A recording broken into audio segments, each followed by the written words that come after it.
మొత్తం దేశం అంతా కూడా ఎదురు చూస్తున్నారు. ఆయుష్ డిపార్ట్మెంట్ ఏం చెప్పబోతుంది ఆనందయ్య మందు పైన? ఆ మందు ఏ క్లాసికల్ ఆయుర్వేదిక్ టెక్స్ట్లో కూడా ఉన్నది కాదు. ఇప్పుడు ఇమీడియట్గా ఆనందయ్య మందు ప్రజలకి అందాలి అంటే జరగాల్సిన ప్రాసెస్ ఏంటి? ఆయుర్వేద మందు అనే పేరుతో అది వెంటనే ప్రజలకు అందించడానికి అవకాశం లేదండి. ఆనందయ్య తయారు చేస్తున్న మందులు, వాటిలో వాడుతున్న మూలికలకు సంబంధించిన ఇన్ఫర్మేషన్ ఏమీ లేదా? సుమోటోగా ఇది కోవిడ్కి పనికొస్తుందా లేదా అని పరిశోధన చేసే అవకాశం ఇప్పట్లో లేదండి. ఆయన కూడా ఈ మందు నేను కోవిడ్ కోసం కనిపెట్టాను అని ఎక్కడ క్లెయిమ్ చేసినట్టుగా లేదు. మీరు చెప్తున్న దాని ప్రకారం ఈరోజు నెల్లూరులో ఆనందయ్య పంచుతున్న మందుకి మీ అనుమతి అవసరం లేదు, ప్రభుత్వం అనుమతి అవసరం లేదు. మందు సేఫ్ అని, అట్లాగే దానిలో ఎటువంటి సైడ్ ఎఫెక్ట్స్ లేవని మేము సర్టిఫై చేసినట్లు కాదు. మీ అబ్జర్వేషన్ ప్రకారం ఆనందయ్య మందు ప్రజలకు మంచి చేసే అవకాశం ఉందా?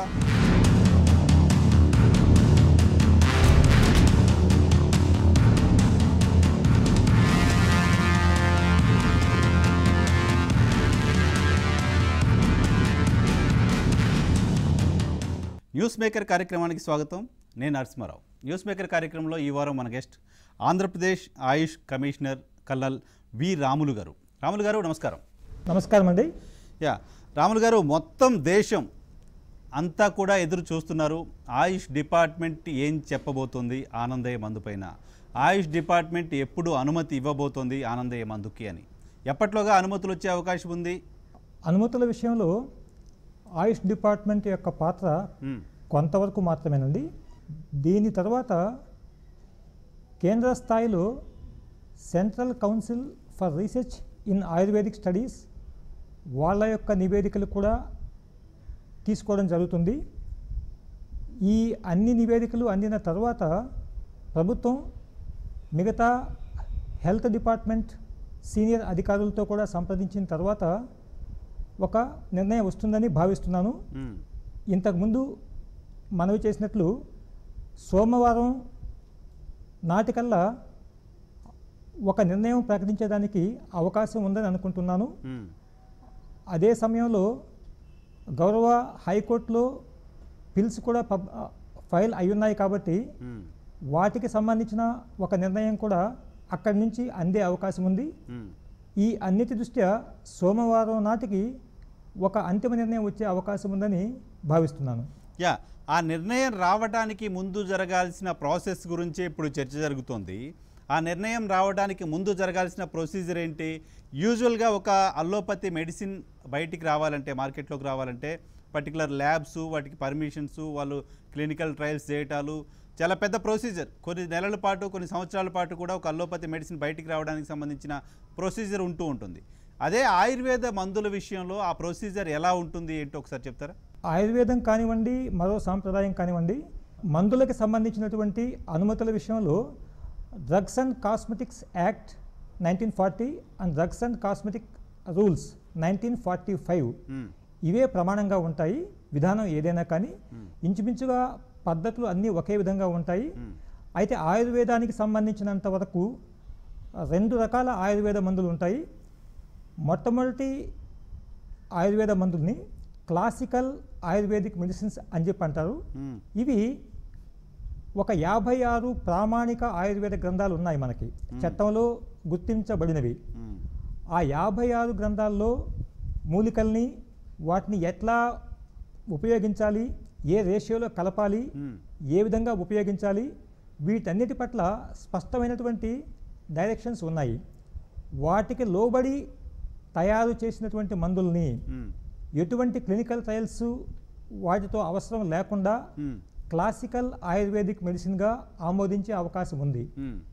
ఇక ఆ 56 గ్రంథాల్లో లేనటువంటి మందు ఎవరైనా కొత్తగా కనుక్కున్నట్లయితే వాటికి సంబంధించి కొన్ని సేఫ్టీ టెస్టులు, అట్లాగే క్లినికల్ ట్రయల్స్ వీటిని కూడా నిర్వహించిన తర్వాత అవి పూర్తిగా సేఫ్ అని భావిస్తే వాటికి ప్రొప్రైటరీ ఆయుర్వేదిక్ మెడిసిన్ అని గుర్తించి లైసెన్స్ ఇవ్వడం జరుగుతుంది.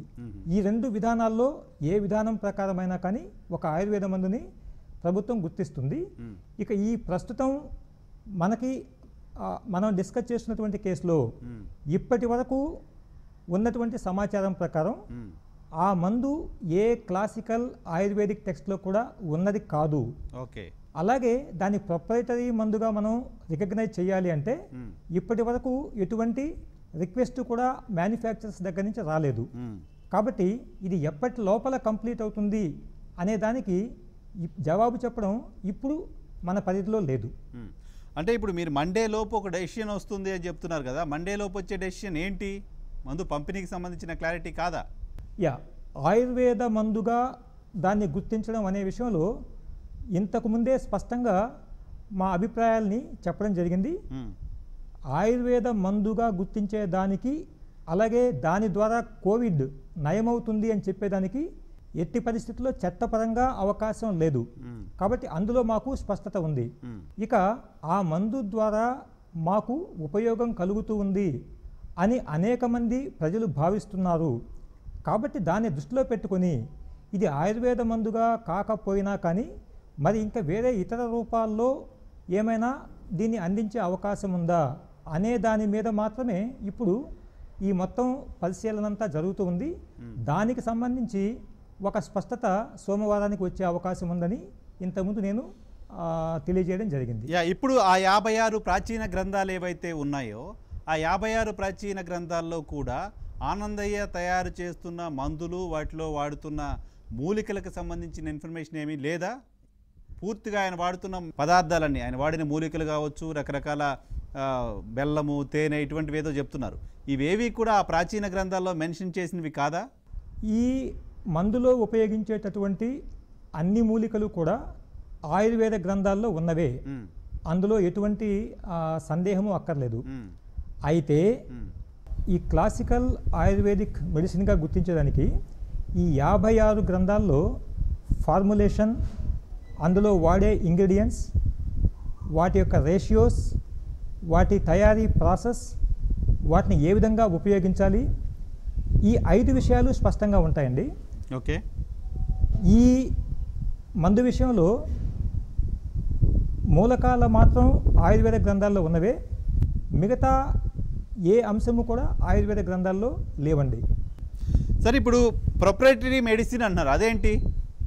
ఈ 56 గ్రంథాలు కాకుండా కొత్తగా ఇంకెవరైనా కానీ ఒక మందు తయారు చేసే అవకాశం ఉంది.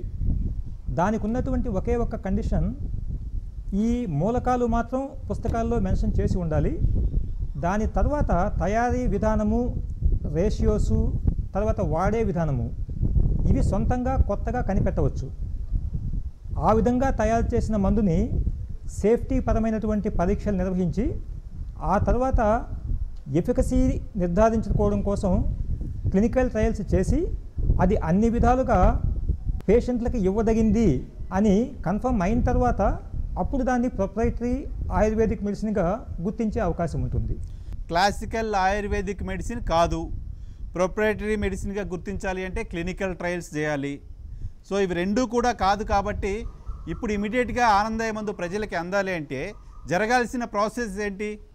ఆయుర్వేద మందు అనే పేరుతో అది వెంటనే ప్రజలకు అందించడానికి అవకాశం లేదండి. ఈ లైసెన్సింగ్ ప్రాసెస్ కంప్లీట్ కాకుండా. అది కాకుండా వేరే ఇతర లోకల్ హెల్త్ ట్రెడిషన్స్ చాలా ఉంటాయి. ఈ ఆయుర్వేద చట్టం కానీ లేకపోతే అల్లోపతి చట్టాలు కానీ వీటి పరిధిలోకి రాకుండా అనేక మంది వాళ్ళ వ్యక్తిగత ఇష్టాల ప్రకారము అనేక రకమైన మందులు ఉపయోగిస్తూ ఉంటారు. అటువంటి వాటిలో ఒకటిగా దీన్ని ప్రజలు ఉపయోగించుకునేదానికి అవకాశం ఉందా అనే విషయాన్ని మాత్రమే ఇప్పుడు పరిశీలనలో ఉంది. దానికి ఒకసారి ప్రజలకి అడ్వైజ్ ఇచ్చే ముందు సేఫ్టీ పరమైనటువంటి ప్రమాదకరమైనటువంటి అంశాలు ఏమైనా ఉన్నాయా అనే యాంగిల్లో పరిశీలన జరుగుతూ ఉంది. కొంతమంది పేషెంట్లకు కళ్ళలో కొన్ని డ్రాప్స్ పసర మందు అంటామా, లేకపోతే ఆయుర్వేద మందు అంటామా, లేకపోతే ఇంకేదో మందు అంటామా, ఆనందయ్య తయారు చేసిన మూలికలతో తయారు చేసిన ఒక మందు కొంతమంది పేషెంట్ల కంట్లో వేస్తున్నారు. అది ఎంతవరకు సేఫ్ అనే దానికి సంబంధించి ఏమైనా టెస్టులు చేశారా? అది సేఫా కాదా? ఈ విషయంలో ఇంకా ఎక్కువ కేర్ఫుల్గా ఉండమని మాకు ప్రభుత్వం నుంచి ఆదేశాలు ఉన్నాయండి. మిగతా మందుల్ని కేవలం ఆయుర్వేద శాస్త్రపరంగానే పరిశీలించినా పర్వాలేదు, కానీ ఇది కంటికి సంబంధించిన విషయాలు కాబట్టి మరింత జాగ్రత్త తీసుకోవడం కోసం ఆయుర్వేద పరంగానే కాకుండా మిగతా విధానాలలో ఉన్నటువంటి ఎక్స్పర్ట్స్ యొక్క ఒపీనియన్ కూడా తీసుకోమని మమ్మల్ని ఆదేశించడం జరిగింది. దానికి సంబంధించిన ఎక్స్పర్ట్స్తో డిస్కస్ చేసి వాళ్ళ యొక్క అబ్జర్వేషన్స్ని కూడా తీసుకున్న తర్వాత అది ఎంతవరకు సేఫ్ అనే విషయం మీద ఫైనల్ నిర్ణయం తీసుకోవడం జరుగుతుంది. దాని మీద మోస్ట్లీ ఈరోజే ఒక క్లారిటీ వచ్చేదానికి కూడా అవకాశం ఉంది. ప్రాసెస్ చేయమని ముఖ్యమంత్రి చెప్పి కూడా చాలా రోజులు అవుతోంది. కంట్లో వేసిన మెడిసిన్, దానివల్ల వచ్చే ఇబ్బందులు, వీటిపైన చర్చించడం, దానివల్ల జరిగే నష్టాన్ని గుర్తించడం, ఆ ప్రక్రియ ఏమైనా ప్రారంభమైందా? అసలు రిపోర్ట్ ఎవరు చేస్తున్నారు? ప్రభుత్వం వైపు నుంచి చేస్తున్నారా, లేకపోతే మళ్ళీ ICMR kind of national agencies ఏమైనా చేస్తున్నాయా, లేకపోతే ఇంకెవరు చేస్తున్నారా ఆ టెస్ట్? ఇవి ప్రభుత్వ గుర్తింపు పొందినటువంటి ల్యాబొరేటరీలో ఈ టెస్టులు జరుగుతున్నాయండి. సో కంట్లో వేసే మందు కాకుండా మిగతా మెడిసిన్కి సంబంధించి ఎలాంటి ఇబ్బంది ఒక మనిషికి మెడిసిన్ తీసుకోవడం వల్ల ఉండదు, హానికరమైన పదార్థాలు ఏవి ఆయన కలపట్లేదు అనేది ఆయుష్ డిపార్ట్మెంట్ అఫీషియల్గా ఇచ్చిన స్టేట్మెంట్గానే చూడొచ్చా? నిజంగానే ఇంకేమైనా సైడ్ ఎఫెక్ట్స్, ఇబ్బందులు ఏమైనా ఉండే ప్రమాదం ఉందా? మీరు గుర్తించిన దాని ప్రకారం ఏం చెప్తారు? ఇప్పటి వరకు నేను ఇచ్చినటువంటి నా అభిప్రాయాన్ని తెలియచేయడం జరిగింది. దాని ప్రకారము అందులో వాడే పదార్థాలు అందరికీ తెలిసినవి, ఆయుర్వేద గ్రంథాల్లో సూచించబడినవే కాబట్టి వాటి వరకు ఎటువంటి ప్రమాదము లేదు అన్న విషయం స్పష్టంగా చెప్పడం జరిగింది. దాని అర్థం మందు సేఫ్ అని, అట్లాగే దానిలో ఎటువంటి సైడ్ ఎఫెక్ట్స్ లేవని మేము సర్టిఫై చేసినట్లు కాదు. ఎందుకంటే మందు యొక్క సేఫ్టీ కేవలం పదార్థాల మీదే కాకుండా వాటి యొక్క క్వాలిటీ, వాటిని తయారు చేసే టైంలో ఫాలో అయ్యే ప్రోటోకాల్స్, ఆ తర్వాత తీసుకునే జాగ్రత్తలు, వీటన్నిటి మీద డిపెండ్ అయి ఉంటాయి. కాబట్టి నేను ఇప్పటి వరకు చెప్పింది కేవలం పదార్థాల యొక్క సేఫ్టీ గురించి మాత్రమే. మందు యొక్క సేఫ్టీ గురించి ఆ శాంపిల్స్, వాటికి సంబంధించినటువంటి ల్యాబ్ రిపోర్ట్లన్నీ వచ్చిన తర్వాత వాటి ఆధారంగా నిర్ణయించడం జరుగుతుంది. ఆనందయ్య గారు తయారు చేసిన మెడిసిన్కి సంబంధించి ఆ మెడిసిన్ని టెస్ట్ చేయడం జరగలేదు ఇప్పటివరకు. కేవలం ఆ పదార్థాలు ఇవి కాబట్టి ఆ పదార్థాల వల్ల నష్టం లేదు అనేది ఒక స్టేట్మెంట్ ఆయుష్ డిపార్ట్మెంట్ ఇచ్చింది, రైట్? అంతేగా మీరు చెప్తున్న ప్రకారం నాకు అర్థమైంది. పదార్థాల యొక్క సేఫ్టీ గురించి మనం చెప్పడం జరిగింది. మందు యొక్క శాంపిల్స్ని తీసుకొని వాటిని ఇప్పుడు ల్యాబ్లో టెస్ట్ చేయిస్తున్నాము.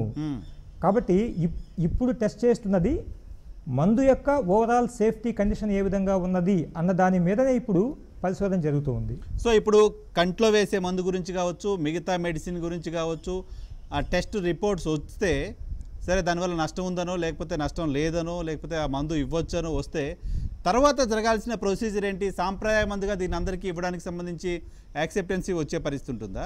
మళ్ళీ వీటికి సంబంధించి క్లినికల్ ట్రయల్స్ జరగాల్సిన అవసరం ఏమైనా ఉంటుందా? ఇది పూర్తిగా హైకోర్టు వారి ముందు కూడా ఈ విషయం ఉంది కాబట్టి కేవలం మా నివేదికలు, మా అబ్జర్వేషన్స్ ఇవి అని చెప్పి ప్రభుత్వానికి సమర్పిస్తాము. అట్లాగే హైకోర్టు వారికి కూడా సమర్పించే అవకాశం ఉంది. వాటి తర్వాత వారిచ్చే ఆదేశాలను కూడా దృష్టిలోకి తీసుకుని ఒక నిర్ణయం తీసుకునే అవకాశం ఉందండి. ఆయుష్ డిపార్ట్మెంట్ ఖచ్చితంగా ఇప్పుడు కోర్టులో ఉంది, దాని గురించి మనం మాట్లాడలేం కూడా, సబ్జ్యుడిషియల్ అవుతుంది. నా పాయింట్ ఏంటంటే రెగ్యులర్గా జరిగే ప్రాసెస్ ఏంటి అని. ఇటువంటి సాంప్రదాయ మెడిసిన్స్కు సంబంధించి క్లినికల్ ట్రయల్స్ జరిగిన పరిస్థితి, జరపాల్సిన అవసరం, జరపటం చట్టబద్ధం, ఇటువంటి ఏమైనా ఉన్నాయా? రెగ్యులర్గా జరిగే ప్రాసెస్ వరకు అయితే ఆయుర్వేద మందుగా ఇప్పటి వరకు గుర్తించమని ఎటువంటి అప్లికేషను లేదు కాబట్టి ఇక ఇంతకు మించి ఎటువంటి ప్రాసెస్ ఉండదు. కానీ ఇక్కడ విస్తృత ప్రజా ప్రయోజనాలు ఉన్నాయని ప్రభుత్వం భావిస్తుంది కాబట్టి వేరే ఇంతకుముందు ఇటువంటి ప్రెసిడెంట్స్ ఎక్కడా మన స్టేట్లో లేవు. కానీ హైదరాబాద్లో ఇటువంటి కేసులు కొన్ని ఉన్నాయని మా నోటీస్కి వచ్చింది. వాటిని కూడా పరిగణలోకి తీసుకొని, ఈ ఉదాహరణకి ఈ ఫిష్ ప్రసాదం కానివ్వండి, ఇటువంటి కొన్ని ప్రెసిడెంట్స్ ఉన్నాయన్న విషయం నోటీస్లో ఉంది కాబట్టి వాటిని కూడా దృష్టిలోకి తీసుకొని ఆయుర్వేద మందుగా కాకపోయినా ఒక లోకల్ హెల్త్ ట్రెడిషన్గా ప్రజలు తీసుకుంటే ఆ సందర్భంలో ఎటువంటి ప్రికాషన్స్ తీసుకోవాలి అనే విషయం మీదనే స్టడీ చేయడం జరుగుతుంది. కాబట్టి ఖచ్చితంగా ఇటువంటి ప్రొసీజర్ ఉంది, ఈ ప్రొసీజర్ ప్రకారమే వెళ్ళాలి అనే దానికి ఎటువంటి అవకాశము లేదండి. ఓకే, ఇప్పుడు సెంట్రల్ ఏజెన్సీస్ కానీ సెంట్రల్ టీమ్స్ కానీ ఇక్కడ నుంచి ఈ మెడిసిన్కి సంబంధించిన శాంపిల్స్ తీసుకెళ్ళటము, టెస్ట్ చేయటము, దాన్ని సంబంధించి శాంటిటీ ఏంటో చెక్ చేయటము లాంటివి ఏమైనా చేసాయా ఇప్పటివరకు రాములు గారు? వాళ్ళకి రీసెర్చ్ వీటిలో బాగా ఎక్స్పర్టైజ్ ఉంది కాబట్టి ఈ మందు యొక్క ప్రభావం ఏ విధంగా ఉంది అనే దాని మీద శాస్త్రీయమైన పద్ధతిలో వాళ్ళు ఆ పరిశోధన చేస్తున్నారు.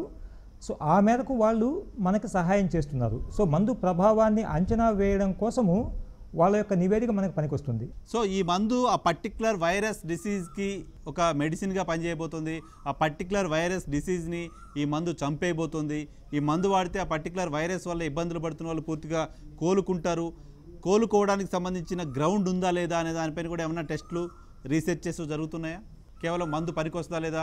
ఈ మందు కోవిడ్ కోసం ఉపయోగిస్తాను అన్నటువంటి దరఖాస్తు కూడా ఎక్కడ లేదు కాబట్టి సుమోటోగా ఇది కోవిడ్కి పనికొస్తుందా లేదా అని పరిశోధన చేసే అవకాశం ఇప్పట్లో లేదండి. కాకపోతే నాకు తెలిసినంత వరకు ఆయన కూడా ఈ మందు నేను కోవిడ్ కోసం కనిపెట్టాను అని ఎక్కడ క్లెయిమ్ చేసినట్టుగా లేదు. ఆయన ఈ మందుని వివిధ సమస్యల కోసం గత 30 సంవత్సరాలుగా ఉపయోగిస్తున్నాడు. ఆ అనుభవాన్ని ఉపయోగించి ఇదే మందుని కోవిడ్ పేషెంట్లకు కూడా ఇవ్వడం జరిగింది. ఆ లక్షణాలని ఇంతకుముందు ట్రీట్ చేసిన అనుభవం ఉంది కాబట్టి దాన్ని ఆధారంగా చేసుకొని కోవిడ్ ద్వారా వచ్చే సమస్యల్ని పరిష్కరించడం ఆయన ఈ మందు ద్వారా చేస్తున్నాడు. కాబట్టి ఇది కోవిడ్కి మందుగా గుర్తించడం అనేది ఆయన అప్లికేషన్ పెట్టుకుంటే దాన్ని ఇదే ఇంతకుముందు చెప్పినటువంటి ప్రాసెస్ ఫాలో అయిన తర్వాత నిర్ణయం తీసుకోవడం జరుగుతుంది. ప్రస్తుతానికి ఆయన నుంచి ఎటువంటి క్లెయిము లేదు కాబట్టి ఇక దాని మీద ఆ యాంగిల్లో రీసెర్చ్ చేసే అవకాశం లేదండి. సో దీన్ని సాంప్రదాయ మందుగానే ట్రీట్ చేస్తారు, ఆయుర్వేద మందుగా కాకుండా. అటువంటి సందర్భంలో ప్రభుత్వం ఇనిషియేట్ తీసుకోవడం, ప్రభుత్వం ఈ మందు పంపిణీని ప్రజలు నమ్మకం కాబట్టి తగ్గుతుందా లేదా అనే విషయం పక్కన పెడితే ప్రజలు నమ్ముతున్నారు కాబట్టి డిస్ట్రిబ్యూట్ చేసే ప్రయత్నం, అటువంటి ఆలోచన ప్రభుత్వం చేయటమా, లేకపోతే ఇండివిజువల్గా ఇది కేవలం ఆనందయ్యకి సంబంధించిన ఇష్యూనే, ఆయనే అప్లై చేసుకోవాలి, ఆయనే క్లినికల్ ట్రయల్స్ చేసుకోవాలి, ఆయనే అప్రూవల్ తెచ్చుకోవాలి, ఆయనే అమ్ముకోవాలి, ఇదేనా ప్రాసెస్? ఆయుర్వేద మందుగా గుర్తించాలి అంటే మాత్రం ఖచ్చితంగా ఈ అప్లికేషను ఈ ప్రాసెస్ అంతా ఉంటుందండి. అది కాకుండా ఒక లోకల్ హెల్త్ ట్రెడిషన్గా, ఒక గృహ వైద్యంగా, ఒక మూలికా వైద్యంగా అనేక రకాల వైద్యాలు అందుబాటులో ఉన్నాయి. వాటికి ప్రభుత్వం యొక్క అనుమతి, ఆయుష్ డిపార్ట్మెంట్ యొక్క అనుమతి అవసరం లేదు. సో మీరు చెప్తున్న దాని ప్రకారం ఈరోజు నెల్లూరులో ఆనందయ్య పంచుతున్న మందుకి మీ అనుమతి అవసరం లేదు, ప్రభుత్వం అనుమతి అవసరం లేదు. నా అనుమతి అంటే ఆయుష్ డిపార్ట్మెంట్ యొక్క అనుమతి వేరు, ప్రభుత్వం యొక్క అనుమతి వేరు. ఇవి రెండు వేరే విషయాలండి. ఆయుష్ డిపార్ట్మెంట్ యొక్క అనుమతి ఆయుర్వేద మందు పంపిణీకి మాత్రం అవసరం అవుతుంది. కానీ అది కాకుండా బయట పంపిణీ ఏం జరిగినా దానికి ఆయుష్ శాఖ పరిధిలోకి రాని అనేక అంశాలు ఉన్నాయి. For example law and order కానివ్వండి, సివిక్ కమ్యూనిటీస్ కానివ్వండి, పబ్లిక్ సేఫ్టీ కానివ్వండి, ఇవన్నీ ఉన్నాయి. ఇవన్నీ ఆయుష్ శాఖ పరిధిలో లేనివి. వీటిని దృష్టిలో పెట్టుకుని ప్రభుత్వం ఒక నిర్ణయం తీసుకుంటుంది. ఇంపార్టెంట్ ఇన్ఫర్మేషన్ చెప్పారు. ఇప్పుడు మందు ఆపింది ఎవరు? ఆయుష్ డిపార్ట్మెంట్ ఈ మొత్తం వ్యవహారాలని టేక్ కేర్ చేయాల్సిన బాధ్యత ఆయుష్ డిపార్ట్మెంట్కి ఉంటుంది. లా అండ్ ఆర్డర్ లేకపోతే ప్రజలకు సంబంధించిన ఇబ్బందులు, ఆ ఇష్యూస్ని ప్రభుత్వం చూస్తుంది. ఓకే, చూడాలి కూడా, అభ్యంతరం లేదు ఎవరికి. ఆయుష్ డిపార్ట్మెంట్ వైపు నుంచి అభ్యంతరం లేకుండా, ప్రజల వైపు నుంచి ఎలాంటి అభ్యంతరం లేకుండా, ఆనందయ్య దాన్ని కమర్షియల్గా కాకుండా మామూలుగా ట్రెడిషనల్ మందుగానే అమ్ముతున్న సందర్భంలో ప్రభుత్వం ఎందుకు ఆపి ఉంటుంది? ఆనందయ్య మందు ఇప్పుడు మాకు ఎందుకు అందట్లేదు అనుకునే ప్రజలకు ఏం చెప్తారు ఆయుష్ డిపార్ట్మెంట్ వైపు నుంచి? ఈ ఆపే విషయం గురించి ఒక రాజ్యాంగబద్ధ సంస్థ నుంచి కొన్ని డైరెక్షన్స్ రావడం జరిగింది. ఇది స్పష్టంగా ఎవరు చెప్పారు అనేది విషయం కాదు. దీనికి సంబంధించి కొన్ని ప్రశ్నలు ఒక రాజ్యాంగబద్ధ సంస్థ నుంచి రావడం జరిగింది. ఆ ప్రశ్నలకి జవాబులు చెప్పే క్రమంలో ఈ ఇష్యూస్ చాలా మా నోటీస్కి వచ్చాయి, అంటే ప్రభుత్వం యొక్క నోటీస్కి వచ్చాయి. దీంట్లో 2 ప్రధానమైనటువంటి అంశాలు, వాటిని దృష్టిలో పెట్టుకొని ఈ నిర్ణయాలు కొన్ని తీసుకోవడం జరిగింది. వాటిలో ముఖ్యమైనటువంటి విషయాలు అవి ప్రజలకు కూడా తెలియజేయాల్సిన అవసరం ఉందనుకుంటున్నాను. ఇక్కడ మందు ఇచ్చే వాళ్ళ యొక్క సేఫ్టీ, మందు తీసుకునే వాళ్ళ యొక్క సేఫ్టీ, ఇవి రెండింటినీ కూడా దృష్టిలో పెట్టుకోవడం జరిగింది. ఇక్కడ మందు ఇచ్చే వాళ్ళ సేఫ్టీ ఏంటి అనే ఆ సందేహం మీకు వచ్చి ఉండొచ్చు. చట్టపరంగా కొన్ని ప్రొవిజన్స్ ఉన్నాయి. వాటిని ఎక్కడ ఉల్లంఘించినా కూడా మందు ఇచ్చే వాళ్ళకు కూడా ప్రమాదం కలిగే అవకాశం ఉంది. అంటే నేను చెప్తున్నది చట్టపరమైనటువంటి ఇబ్బందుల గురించి. ఉదాహరణకి మీరు విచారించుకోవచ్చు, చెన్నైలో కోయంబేడు దగ్గర తనికా చలం గారు, ఆయన కూడా ప్రజలకి మంచి చేసే ఉద్దేశంతో కొన్ని మందుల్ని కోవిడ్ నయమవుతాయి అనే దానికి ఇవ్వడం జరిగింది. ఆ తర్వాత ఆయన చాలా ఇబ్బందులు పడ్డారు. మా ఉద్దేశం ఆనందయ్య గారు చాలా మంచి ఉద్దేశంతో ప్రజలకు సహాయం చేసే ఉద్దేశంతో ఆయన ఈ కార్యక్రమాన్ని ప్రారంభించారు. ఈ ప్రాసెస్లో ఆయన చట్టపరమైనటువంటి ఎటువంటి ఇబ్బందులు పడకుండా కార్యక్రమం సాఫీగా జరగడం కోసం చట్టంలో ఏ ప్రొవిజన్స్ ఉన్నాయో వాటి ప్రకారం చేసుకుంటే ఆయనకి ఎటువంటి ఇబ్బందులు రాకూడదు అనే ఉద్దేశంతో అది ఒక కారణంగా ప్రస్తుతానికి పరిగణిస్తున్నాము. రెండవది, మందు తీసుకునే వాళ్ళు గత 30 సంవత్సరాలుగా మందు తీసుకుంటూ ఉన్నా ఎప్పుడూ అది ఒక పబ్లిక్ ఇష్యూ కాలేదు. కాబట్టి ఆ మందులో సేఫ్టీ ఆస్పెక్ట్ ఏ విధంగా ఉంది అన్నది ఎగ్జామిన్ చేయాల్సిన అవసరం రాలేదు. కానీ ఇప్పుడు వేలాది మంది అక్కడికి వెళ్తున్నారు కాబట్టి ఖచ్చితంగా అందులో ఆ విషయం ప్రభుత్వం యొక్క నోటీస్కి వచ్చింది కాబట్టి ఆరోగ్యపరమైనటువంటి రిస్కులు ఏమైనా ఉన్నాయా అనే విషయం మీద కనీసం ప్రభుత్వ స్థాయిలో అయినా కానీ ఒక అవగాహనకు వచ్చి దానికి తగ్గట్టుగా ప్రజల్ని గైడ్ చేయాల్సిన అవసరం ఉంది. మీరు ఆన్సర్ చెప్పే క్వశ్చన్ కాకపోవచ్చు, కానీ ప్రజలంతా అనుకుంటున్న మాట ఏంటంటే ఆనందయ్య మందు వల్ల ఇబ్బంది పడ్డాము అని ఎవరు ఎక్కడ కంప్లైంట్ చేయలేదు, ఆనందయ్య మందు వల్ల ఇబ్బంది పడ్డారు అని ఎక్కడ రిపోర్ట్ అవ్వలేదు. కానీ అక్కడ జరిగిన ప్రాబ్లం ఏంటంటే లా అండ్ ఆర్డర్ ఇష్యూలో తొక్కిసలాటో ఇబ్బంది, చాలా పెద్ద ఎత్తున జనాలు అక్కడ గ్యాదర్ అయ్యారు. కోవిడ్ నిబంధనలు ఇవన్నీ ఉన్న సమయంలో అక్కడ అందరూ గ్యాదర్ కావడం సంబంధించి ఇబ్బందే. అది ప్రభుత్వం లా అండ్ ఆర్డర్కి సంబంధించిన ఇష్యూ, అక్కడ చూసుకొని ఉంటే సరిపోయేది.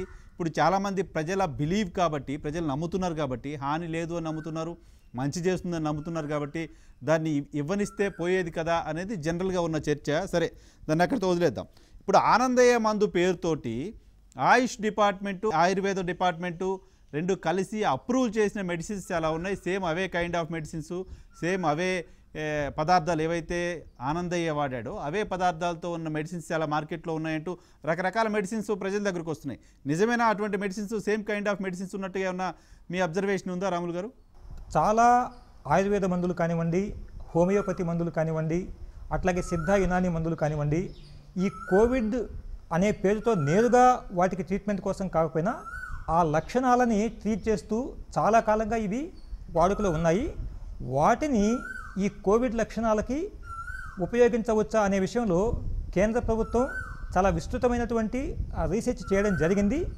అవి అన్నీ చేసిన తర్వాత ఈ మందుల్ని కోవిడ్కి ఉపయోగించవచ్చు అని చెప్పి అధికారికంగా కేంద్ర ప్రభుత్వం ప్రకటించింది. వాటికి ఫర్ ఎగ్జాంపుల్ హోమియోపతి తీసుకుంటే ఆర్సెనిక్ ఆల్బమ్ 30C అనే మందుని ప్రివెంటివ్గా ఉపయోగించవచ్చని గవర్నమెంట్ ఆఫ్ ఇండియా డిక్లేర్ చేసింది. అట్లాగే ఆయుర్వేదం విషయానికి వస్తే ప్రివెంటివ్గా చవన్ప్రాస, అశ్వగంధ వీటిని ఉపయోగించవచ్చు అని అది అధికారికంగా మనకు ఆదేశాలు ఉన్నాయి. అట్లాగే కొద్దిగా మైల్డ్ లక్షణాలు ఉన్నటువంటి కోవిడ్ పేషెంట్లకి సంశమని వటి అనే ఒక మందుని ఉపయోగించమని చెప్పారు. ఆయుష్ 64 ట్యాబ్లెట్స్ కూడా బాగా పనిచేస్తాయి. అవి కాకుండా మనకందరికీ తెలిసినటువంటి తిప్పతీగ, దాన్ని పిప్పళ్ళ పౌడర్, ఈ రెండిటి యొక్క మిక్చర్ని ఒక 375 గ్రాములు కొంచెం వేడి నీళ్ళలో కలిపి రోజుకి 2 సార్లు తీసుకుంటే కోవిడ్ నుంచి బయటపడవచ్చు అనేది కేంద్ర ప్రభుత్వం అధికారికంగా ప్రకటించినటువంటి విషయం. ఈ మందులు కూడా బాగా ఎఫెక్టివ్గా పనిచేస్తున్నాయి అని చెప్పి ఇప్పటికే చాలాసార్లు ప్రూవ్ అయింది. కాబట్టి ప్రజలు వీటిని ఉపయోగించుకునేదానికి ఎటువంటి సంకోచము లేకుండా వాడుకోవచ్చు. సో ఇప్పుడు ఆనందయ్య మందులో వాడిన ఇంగ్రీడియంట్స్ తోటి ఇన్ని మెడిసిన్స్ మార్కెట్లో ఉన్నప్పటికీ కేవలం ఆయన దగ్గరే ఆ మెడిసినే కావాలి, ఆ మెడిసిన్ తోటే ఇబ్బంది పోతుంది, ఆ మెడిసిన్ తోటే మేము బతికి బయటపడ్డామంటూ చాలామంది మాట్లాడుతూ ఉన్నారు. ఇప్పుడు మీ అబ్జర్వేషన్ ప్రకారం మీరు చాలా మెడిసిన్స్కి అనుమతులు ఇవ్వడం సందర్భంలో కావచ్చు, చాలా మెడిసిన్స్కి అనుమతులు ఎలా వచ్చాయో మీకు తెలిసిన సందర్భం కావచ్చు, మీ అబ్జర్వేషన్ ప్రకారం ఆనందయ్య మందు ఆంధ్రప్రదేశ్, తెలంగాణ రాష్ట్రాల ప్రజలకు ఎప్పట్లోగా అందుబాటులోకి వచ్చే అవకాశం ఉంటుంది? రెగ్యులర్ ప్రొసీజర్ ప్రకారం వెళ్తే, యాజ్ ఆఫ్ నౌ ఇప్పుడున్న ప్రొసీజర్ ఫాలో అవుతాయి? రెగ్యులర్ ప్రొసీజర్ ప్రకారము వారు మందుగా ఒక ఆయుర్వేద మందుగా గుర్తించమని దరఖాస్తు చేసిన తర్వాత మ్యాక్సిమం 2 months లోపల దాని మీద నిర్ణయం ప్రకటించమని చట్టంలోనే ఉంది. ఇక్కడ పబ్లిక్ సెంటిమెంట్స్ కూడా దృష్టిలో పెట్టుకొని సాధ్యమైనంత త్వరగా మ్యాక్సిమం 2 months అన్నప్పటికీ చాలా తక్కువ టైంలోనే మా వైపు నుంచి ప్రాసెస్ కంప్లీట్ చేసి అన్ని నిబంధనలకి లోబడి ఉంటే ఖచ్చితంగా త్వరగా అనుమతులు ఇచ్చేదానికి ప్రయత్నం చేస్తాం. ఇప్పుడు ఆయన అప్లై చేసుకోలేదు, ఆయన రిజిస్టర్ చేసుకోలేదు, ఆయన ఆయుర్వేద వైద్యుడు కాదు, ఆయుర్వేదం చదవలేదు, ఆ మందు పరిస్థితి ఏంటి? ఆయన అప్లై చేయరు, రాదా? ఆయుర్వేద పరిధిలోకి రాకుండా అనేక ఇతర మందులు వాడుకలో ఉన్నాయి. వాటికి ఎటువంటి అనుమతులు అవసరం లేదు. ఆయుర్వేదం పరిధిలోకి రానిది వాళ్ళ నమ్మకాన్ని బట్టి స్థానికంగా తయారు చేసేది ఇది అదే కదా. దాన్ని ఇప్పుడు ఆపారు కదా, ఆపిన మందు మళ్ళీ ఎప్పుడు రిలీజ్ అవుతుంది అని. దానికి ఇంతకుముందు చెప్పినట్లు గౌరవ హైకోర్టు పరిధిలోకి వెళ్ళింది కాబట్టి వారి యొక్క అబ్జర్వేషన్స్ని కూడా మండే తీసుకోవడం జరుగుతుంది. ఆ రోజు ఒక సానుకూలమైనటువంటి నిర్ణయం వస్తుంది అని చెప్పి నేను వ్యక్తిగతంగా భావిస్తున్నాను. Yeah right sir. Tirupati Ayurveda కళాశాలలో ఆనందయ్య మందుకు సంబంధించి క్లినికల్ ట్రయల్స్ జరుగుతున్నట్టుగా సమాచారం అందుతోంది. మీ డిపార్ట్మెంట్ పరిధిలోకే వస్తుంది కదా ఆయుర్వేద కళాశాల, అక్కడ యాక్టివిటీ ఇదంతా కూడా. దానిపైన ఏమైనా అవేర్నెస్ ఉందా? ఎప్పట్లోగా క్లినికల్ ట్రయల్స్ పూర్తయ్యే పరిస్థితి ఉంటుంది? ఆ కళాశాల ఆయుష్ శాఖ పరిధిలోకి రాదండి, అది టీటీడీ పరిధిలో ఉంది. అక్కడ జరిగేటటువంటి పరిశోధనలతో ఆయుష్ శాఖకి నేరుగా ఎటువంటి సంబంధం లేదు. తెలుసా ప్రభుత్వానికో లేకపోతే ఆయుష్ డిపార్ట్మెంట్కో అక్కడ టెస్టులు జరుగుతున్నాయనే విషయమైనా కనీసం? మాకు అధికారికంగా ఎటువంటి సమాచారము లేదండి. సో ఇప్పుడు మీరు కోర్టుకు చెప్పాలన్నా లేకపోతే ఫర్దర్గా ముందుకు వెళ్ళాలంటే కూడా అక్కడ జరుగుతున్న టెస్టులకు సంబంధించి వాళ్ళు ఇచ్చే రిపోర్టు, దానికి సంబంధించిన శాంటిటీ, వీటిపైన కూడా చర్చ ఉంటుంది కదా. ఫైనల్గా ఒక వర్డ్ ఆయుష్ డిపార్ట్మెంట్కి సంబంధించిన సీనియర్ ఆఫీసర్గా, ఆయుష్ కమిషనర్గా కావచ్చు, లేకపోతే ఆయుష్ గురించి చాలా బాగా తెలిసిన ఒక వ్యక్తిగా కావచ్చు, మీ అబ్జర్వేషన్ ప్రకారం ఆనందయ్య మందు ప్రజలకు మంచి చేసే అవకాశం ఉందా, లేదా టెస్టులతో సంబంధం లేకుండా? నా వ్యక్తిగత పరిశీలన, నా ఇంటరాక్షన్ దాన్ని ఆధారంగా చేసుకొని నాకు ఇప్పటి వరకు వచ్చినటువంటి ఫీడ్బ్యాక్స్ పాజిటివ్గానే వచ్చాయండి. మాకు మంచి జరుగుతుంది అని ఖచ్చితంగా ఎక్కువ మంది నమ్ముతున్నారు అనేది నా వ్యక్తిగత అభిప్రాయం. Right sir, thank you very much Ramulu గారు, మా కోసం సమయం కేటాయించినందుకు. థ్యాంక్ యూ అండి, నమస్కారం. Thank you very much sir. ఇది ఇవాళ న్యూస్ మేకర్ కార్యక్రమం. వచ్చే వారం మరో గెస్ట్తో మళ్ళీ కలుద్దాం.